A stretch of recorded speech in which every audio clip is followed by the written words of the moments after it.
and it quickly has become a Christmas classic. It's a timeless song, and I think in large part because the lyrics are so poignant and the melody so beautiful. But it became a classic because so many people have sung it, so many people have recorded it. Kelly Clarkson recorded a version back in 2003. I recorded it in 2006. Amy Grant has recorded it. Natalie Cole has recorded it. One day Sarah will sing it. I have no doubt.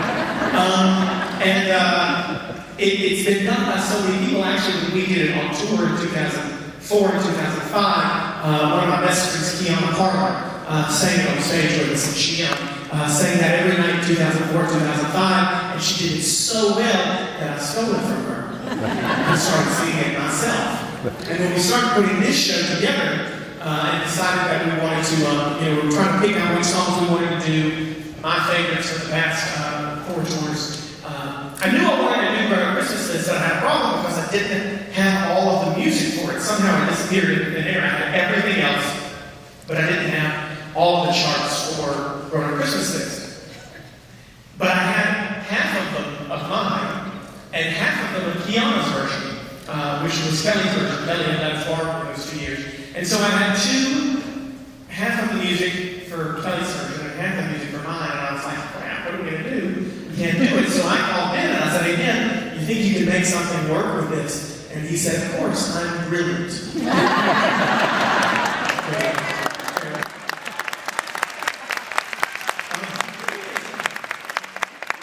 what you just heard was half of the orchestra playing Kelly Clarkson's version and half of the orchestra playing my version. And fortunately, somehow, or unfortunately, I sing in the same key she does. So Ben Cohen made it happen. Ben Cohen.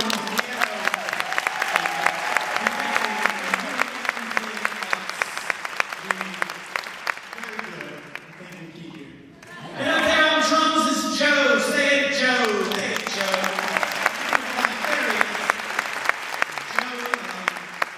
Joe has a very weird last name. Where's his last name? It's over here somewhere. I think. Joe has a very, I won't say weird last name. It's just a complicated last name. And I know I'm going to say it. You, man, what's your name? Brenda, stand up for me, please. Where are you from, Brenda? Carlisle, Pennsylvania. Everybody just says that. You're not even from Carlisle, are you? You just want to shout.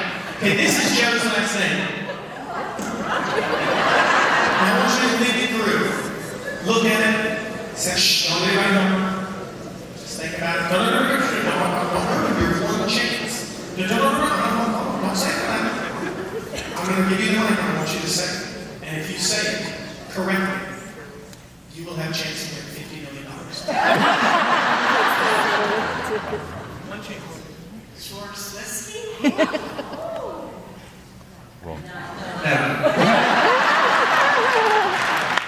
Joe, tell them that I do know how to say his name. I do know how to say his name. I can say it. Well, I say it beautifully. It is original ethnic dialect. That's how well I can say it. But I don't say it for you because this one right here's got this camera, and she's going to put this on the YouTubes tonight. And then the people who come to the show tomorrow night in Boston are going to know how to say it, and I don't want that.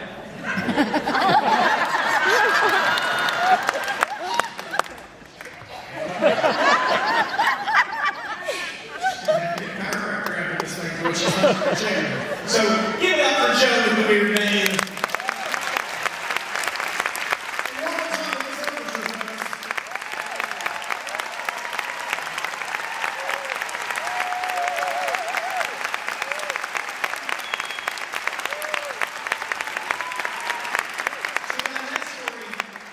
So that last story you heard was actually my mom.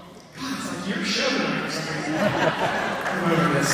That last story was my mom, and it was her speaking, it was her sharing her holiday memories. She didn't submit one in 2007 because that would have been cheating. But she did write one, and I wanted to share it with you guys tonight. I know when you got to the point, if you're like me, when you got to the point about the pigtail, no. That's disgusting.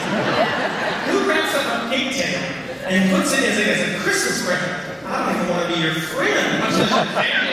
You're going to wrap up a pigtail. But you know what? Some people are weird. And so, you're weird.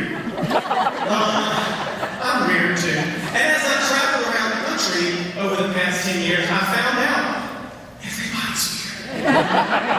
And across this country, we really could be, with different traditions and everything, we could be 5, 6 different countries because there's so many things about us in the different regions of the nation that are different. But we all are united by the fact that we care about our fellow Americans and our fellow man. Doesn't that sound cliche? I haven't used that before. I don't think I've used it before. I think so.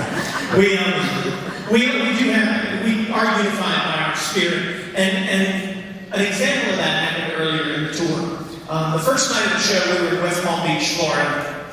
We did a whistle-stop tour of Florida this year. 4 shows in Florida in 5 days, all within an hour of each other. It was not the smartest marketing decision ever made. But here we were. 3 shows in Pennsylvania this year, too, which are big states, so it works out for you. We're in West Palm Beach, and there was a lady sitting right up here in front who was from Tokyo. And she had flown in from Tokyo for the first show of the tour. 16 hours on a plane, which, I don't know if I can cross the street to see myself. I don't know how I'm sure about 16 hours. But she had flown 16 hours and was there in the front row at our first concert. And as I was talking to her in the audience, I found out that she was going to be in Florida for the next 5 days. How perfect. We've got 6 more shows.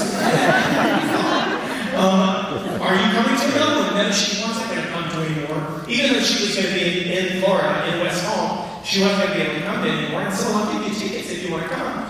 She said, well, she couldn't because she didn't have a way to get from West Palm Beach to the next city, and she didn't have anywhere to stay. And I was sort of blown away by that because I'm like, 16 hours, I really think you should come to more if you can. Well, while I was talking to her, someone else in the house was listening in, obviously, because you all have to listen to me when I have a microphone. Someone else was listening and found Kyoto after the show and offered to drive her from West Palm Beach to Sarasota and put her up and let her stay with her and drive her around and get her from place to place and make sure she was able to come to another show while she was in the country.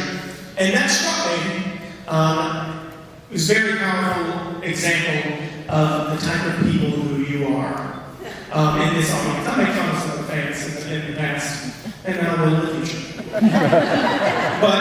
but it was a wonderful example of the spirit of the season and how incredible you guys are for letting me do this for 10 years. I mean, you're tired of me. I feel like I'm tired of me a little bit. 10 years being able to do this has been a blessing, and I have you guys to thank for it, and I thank you so much for giving me the opportunity to do it.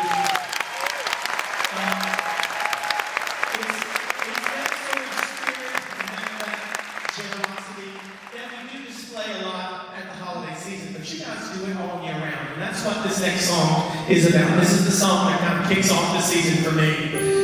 It talks about not waiting until December to share that spirit with the people around you, not waiting for Christmas to tell the people you love that you love them. So I want you to turn to the person who's next to you right now, who you came with, except for you. You didn't know